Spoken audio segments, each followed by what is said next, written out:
10 environments where you can meet women outside of work and school. So these are all cold environments where you could meet women that you have no prior connection to. If you interact with them, make some mistakes, say something silly, stupid, get hard rejected, get blown out, it doesn't matter because you're never going to see her again. These are perfect environments for getting reps, getting improvement. I got this comment about how do you actually improve skills in this area of your life, in dating and in meeting women. And if you want help with that one-on-one, that's exactly what I do in my coaching program. And you can be like my students who are 37 years old, never had sex with a girl, going from that and never interacting with any women in his day-to-day to getting dates on a consistent basis. So if you want my help with that personally, click the link in the description to apply to work with me one-on-one. We'll personally get on the phone and I'll help you with your situation. But to actually improve these skills, you need an environment to use to improve them. So let's look at 10 fantastic environments to meet beautiful women. Number 1, the gym. I meet new women in my gym all the time. You're going to see super attractive women in the gym. Women who are already fit, women who are wearing less clothing than they would out during the day, even if it's in the wintertime, and they're always looking super attractive. And women that have a growth mindset, who value their look, who value their attraction, who value the way that they're perceived, and are trying to improve and better their lives. So not just attractive women, but higher value women. Now, if you're watching this video, you're probably already on some self-improvement journey because most people don't start with dating. They usually use dating as a reason to improve, and they start with the gym. So you're probably already going to the gym. If you're going to the gym, you're seeing beautiful women, but you're not approaching them. Let me give you a quick strategy for how to approach the women in the gym. What I do is I usually see the same women over and over again day after day because I'm going at the same times. And I'm sure for most of you, it's the same situation.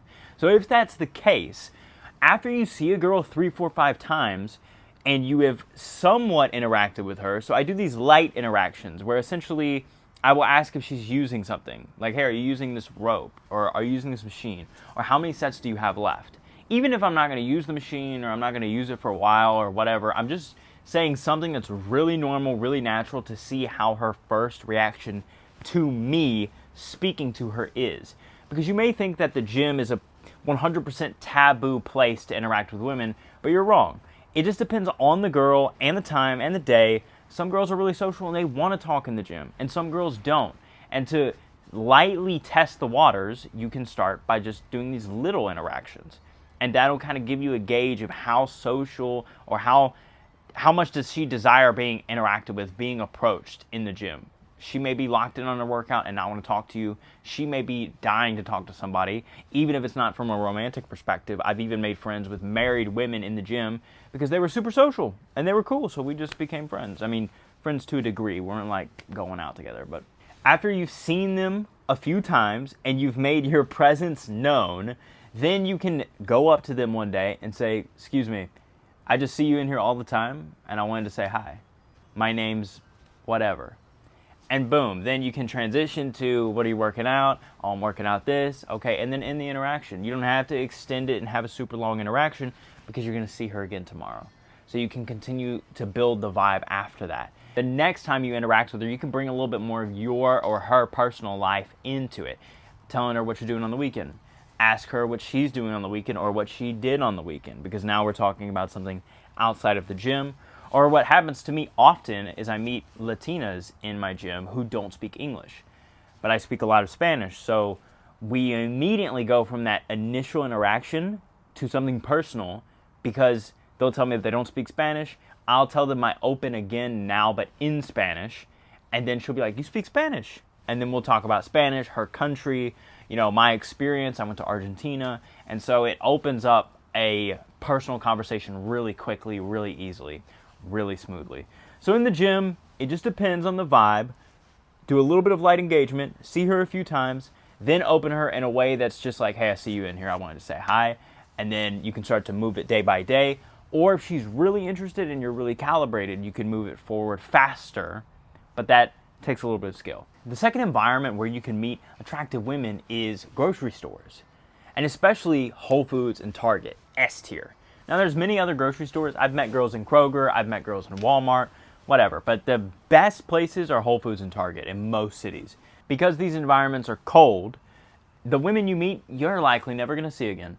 So the best thing to do is just a direct approach. Skip all the frou-frou and fluff and just get straight into the point, so women know exactly why you're talking to them, so that they know where this conversation is going.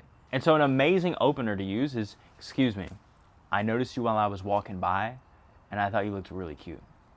I wanted to come say hi. And notice where I paused after the excuse me, which is to give her a moment to process me, and then I kind of ran through the open, and then I paused and said, I wanted to come say hi. Because the issue with just going, you're cute, and then just staring at her is putting a lot of pressure on the compliment. So I want to give the compliment. I want to open. I want to get her attention. I want to give a little bit of context. I noticed you while I was walking by. Then I want to give the compliment. I thought you looked really cute. And then I want to take pressure off the compliment, so I wanted to say hi.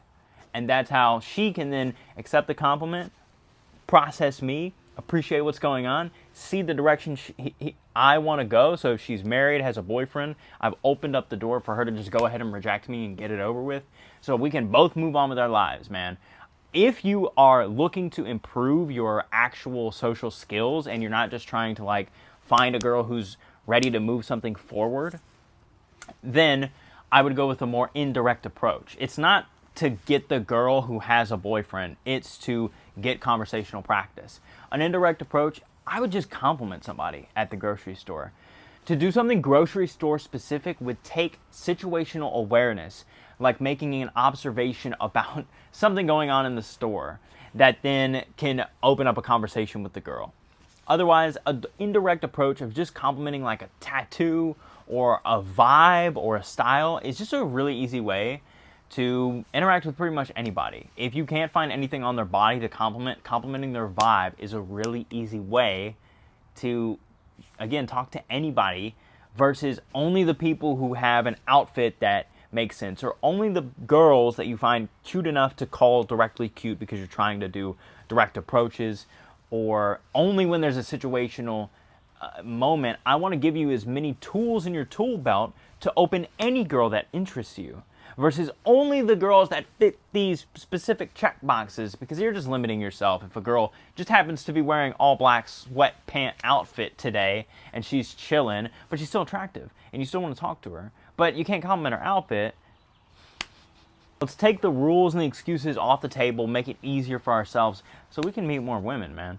So grocery stores are a fantastic place. Now this list is in no particular order, so it matters more about what you're comfortable doing, where you're comfortable meeting people. So I like meeting people in grocery stores. I like meeting girls at the gym. I gave my examples of girls that I meet and how I run those interactions, at least early on. And there's some options on this list that I don't use that much, but that doesn't mean they're not great. These are all fantastic options. It's up to you which ones you want to use. I also recommend that you use a mix of locations, just like I recommend you use a mix of strategies. Like, meeting girls in the gym is great, but that doesn't mean you should never use a dating app. You're just expanding your opportunities if you're using both. Which one you invest more in time, energy, and effort into is your decision. This is your dating strategy. But I'm just giving you a lot of opportunities, a lot of options, and a lot of places to go. Number 3 is malls or shopping centers. This is one of my favorites because, again, it's super cold and it's massive. There's all these people. Everyone's got their own shit going on, so nobody is paying attention to you talking to some cute girl unless they're jealous that you're not talking to them, or they're jealous that they didn't open her first. So honestly, I think it's great when people are watching me and judging me, because they're likely judging from a place of jealousy and thinking that I'm cool, or wishing that I was talking to them. So I'm cool with that, right? Versus like they think I'm an asshole or a loser. But even so, I'm not worried about someone else's judgment. I'm worried about the girl. So at the mall, at a shopping center, now I've never really approached at shopping centers. I've really only approached in malls because in the US, I just don't think shopping centers are that common. And if they are in cities, they're not that like successful, or they don't have a lot of foot traffic. So I haven't lived in an area where there's a shopping center with a lot of foot traffic, but I've lived in places where there are good malls. I would, again, just use a direct approach at the mall. Excuse me, I thought you looked really cute and wanted to come say hi. Same opener. I've used it all the time in malls, and it gets fantastic reactions. Yes, I get rejected too. That's totally normal when you are doing a direct approach and opening the door for interaction that is definitely going to be romantic and not friend zone at all, or reject me now. That is what a direct approach is going to do. An indirect approach is going to make it so that you can kind of drag it out a little bit and get some conversational reps. So you can use the same indirect approaches that I mentioned. You can comment on something going on in the mall. There's likely nothing to comment on in most cases. So you can just compliment her outfit, compliment her vibe, compliment or give her shit for how many bags she bought. Sometimes I'll see a girl with so many bags, I'll be like, hold on, you can't buy the whole mall. And so that'll create a little vibe and a little bit of interaction or whatever. But some situational observation, again, is going to be your best friend in grocery stores and in malls. Let's move on to number 4. Number 4 is nightlife, bars, rooftop lounges, clubs, or parties. Now, I am a big fan of bars, and I'm a big fan of rooftop lounges. I don't really like clubs because it's super loud, it's super chaotic. Yes, there's tons of hot women. They're also with all their friends, so there's all these group environments. Their guard is up because they're getting hit on constantly at the clubs by a bunch of guys who don't know what they're doing. So now you're competing with that a little bit. But they're also a little more socially open in these nighttime environments versus the cold environments like malls and grocery stores where people aren't expecting to get hit on. Like, girls still get hit on, but they're not fully thinking about it. They're not there to get hit on. But a bar and a club, they're there to vibe and be social and have a good time. So they'll interact with a good guy, with a positive energy guy who comes in and adds value to their evening. So the only difference about nighttime that you should know is I would only go indirect in nighttime. I go direct during the day because, again, we're here for a reason. We may be in a rush. She may be having something to do. I might have something to do. So I don't want to beat around the bush too much. But at bars and clubs, like, people are there to chill. People are there to relax and unwind and vibe and meet people. So it's okay to go indirect and then build a flirty vibe throughout that. They still know you're hitting on them. You don't have to be super direct in a nighttime environment. Like I said, women are hyper aware of being hit on. They're expecting it. Another important detail about nighttime environments is expect your interactions to be longer, right? In the daytime at gyms, another important detail about nighttime environments is expect your interactions to be much longer, right? Like the daytime environments, like the gym, the grocery stores, the mall, expect your interactions, a good interaction is going to be between 8 and 15 minutes plus. Anything beyond 15 minutes is always positive to a certain point. But in nighttime places, expect your interactions to be an hour. An hour is a good interaction. 2 hours is not that uncommon if you're really vibing with a girl or a group of girls. Number 5, dog parks. Dog parks are fantastic for meeting women if you actually have a dog. Don't go there if you don't have a dog, bro. That's why these environments, it just depends on your lifestyle, right? Don't go to the dog park if you don't have a dog to bring with you. It just seems odd that you're there at that point and you don't want to create that weird tension. But if you do have a dog and you've got a cute dog, that's an easy conversational starter as well. I think in a dog park, it's a great place to do an indirect approach. I wouldn't do something direct where you're like cornering the girl who's here with her dog and now she feels the pressure to need to leave.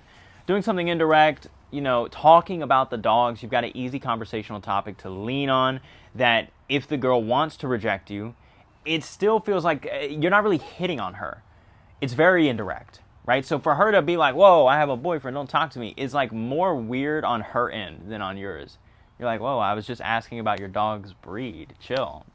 So start with a dog conversation, start with a situational observation about the dogs and the playing and everything that's going on, and then transition from a dog conversation to a personal conversation about the girl, then about yourself, then about you two together. It's a little more advanced, but just giving you tidbits of information throughout this video, a lot of value in this video. And from that, you can create an amazing interaction that can lead to a date later or literally a date right after the dog park thing. You can have an Insta date that goes from the dog park to walking the dogs to doing something else. Number 6 are beaches. Now, I haven't done a lot of beach approaches personally because I don't live anywhere near a beach.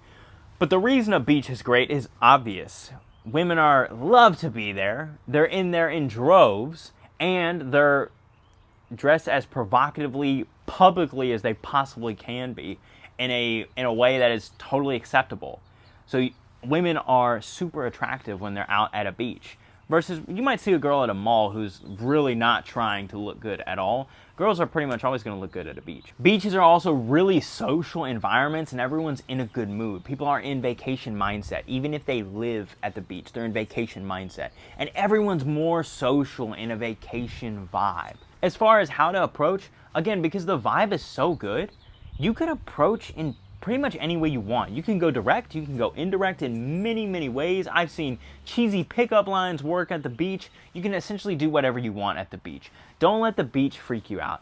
Even the other girls, they want to vibe, they want to interact. Just be conscientious of what the girl is doing and like what her goals at the beach may be, because some girls do go and chill so hard that they just read a book. So interrupting a girl reading a book, I'm not saying you can't do it. I'm not giving you that excuse. Absolutely, you can talk to a girl who's reading her book, but just keep in mind you may get blown out by that girl. Versus the girl who is out like in the water taking pictures, she's probably going to be more socially open to you, right? Number 7 is cafes and coffee shops. This is a favorite of mine because I work online, I work remote. So I sometimes will take what I'm doing when I'm not filming and take that to a coffee shop. I'll edit in a coffee shop. And it creates interesting conversational topics because people ask me if I'm like a YouTuber or whatever, and that's an easy way to like talk about me and the girl, you know? And then girls go to coffee shops for many, many reasons: to read books, to work, to just grab a cup of coffee, to connect with a friend. I try not to interrupt anything that is just two people together. But if a girl is at a coffee shop, a situational observation, what are you drinking? That looks so good, etc. about the drinks is a really easy way. Or I've never actually been here before, what do you think I should get? A recommendation open, totally fine. Opinion opener. As far as a direct open, I don't want to ever corner a girl when I go direct. So what I will do is wait for the girl to be leaving the coffee shop. So if she's leaving, I'm working, I'll step away from work, I'll pop outside, I'll get her attention, and then I'll hit her with the same, I thought you looked really cute. I just wanted to, like, I'm actually working in here, but I wanted to say, I thought you looked really cute. So I wanted to come say hi before you ran off, or before you caught the bus home, or whatever silly thing I may end it with. And that, again, I may get blown out because I opened up the door for her to either vibe with me in a romantic way, not friend zone at all because I'm being direct, or reject me outright, which is fine. And then from that interaction, after I have an 8 to 15 minute interaction, then I'll get her number, set up some plans, and then go back to work. Number 8, another huge favorite of mine is streets or walking. When I really got good at approaching, I did it in Buenos Aires, Argentina, which is essentially like New York City of South America. So if you walk down the street, there's just girl, everywhere, all day, every day. And the evening, all into the late night, there's always girls out. There's always people to meet and talk to on the street. The world is your oyster in a city like that. It is the easiest place to approach ever. And then if you get blown out, it doesn't matter. You just turn the corner and there's another girl to talk to. It was amazing. So I would approach girls that were across the street, that were crossing the street towards me, that were on this side of the street. I'd run over and get them. Girls that were in front of me, I'd catch up to them. Girls that were walking towards me on the sidewalk. Girls that were waiting at the bus stop. Girls that were waiting for the light to change, whatever. I approached girls in so many different situations that were all on the street. And I always approached direct because I am never going to see this girl again. So I don't see a point in going indirect. I only went indirect with compliments to build up some confidence if I was feeling nervous that day. So if you are feeling nervous in some of these environments, I absolutely recommend a little bit of indirect approaches to build up your confidence, because direct approaching does take a lot of confidence. Number 9, a bookstore. I whispered because, you're supposed to be quiet, but whatever. A bookstore is a great place to approach girls because you can vibe over the books. So I have approached girls who have been like in the Spanish book section, and they're like, why are you looking in the Spanish book section? I can say, hablo español. And then we have a conversation about Spanish, just like in the gym. It's like Spanish has made dating really easy. Dating Latina is very, very easy. A lot of people are there. The vibe of a bookstore is a little bit slower.